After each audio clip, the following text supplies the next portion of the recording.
siku hii ya leo, baada ya mapinduzi makubwa ya benki hii, imeona ni vyema ikaanzisha bondi maalum inaitwa Stawi, ambayo ina lengo la kuwakaribisha Watanzania lakini pia na wawekezaji mbalimbali kutoka ndani na nje ya nchi waweze kushiriki katika uwekezaji kwenye bondi hii na hatimaye waweze kupata mapato kutokana na uwekezaji huo. Kwa hiyo kitu kinachofanyika ni kwamba kupitia uwekezaji huu mwekezaji ataweza kupata riba ya 13.5% kama ataweka fedha isiyopungua shilingi 500,000 kwenye bondi hii ambayo itasimamiwa na benki ya TCB.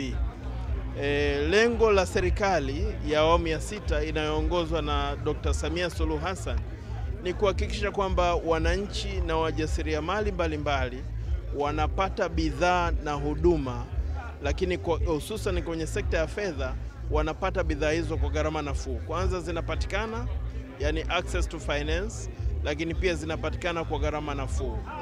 Na miaka hii minne serikali imefanya kazi kubwa ya maboresho ya sera, sheria na kanuni mbalimbali za uwekezaji kwenye sekta ya fedha na uendeshaji wa biashara hiyo ili kuhakikisha kwamba haya malengo yanatimia. Na hatimaye hivi leo tunaishuhudia benki ya TCB ikiwa ni benki ya kwanza ya serikali kutoa bond ya Stawi ambayo inalenga kuwahudumia wale wafanyabiashara ndogo ndogo hapa nchini, yani SME, Small and Medium Enterprises.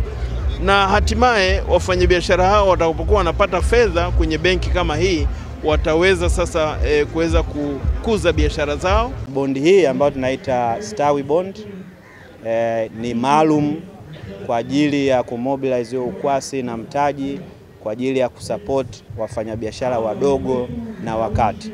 Na kama sote mnavyojua, biashara ndogo na zakati zinachangia si chini ya 35% ya uchumi wetu, lakini kila unavyoongelea biashara 10 basi 9 ni biashara ndogo ndogo na zakati.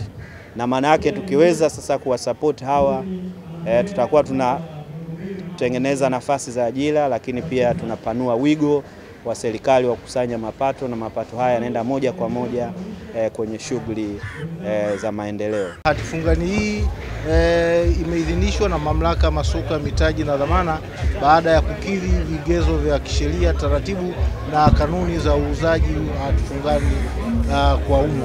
Katika hati fungani hii tumeidhinisha programu ambayo itawezesha benki ya TCB kupata fedha bilioni 150, lakini katika toleo la kwanza wanatarajia kuuza hati fungani yenye thamani ya bilioni 50.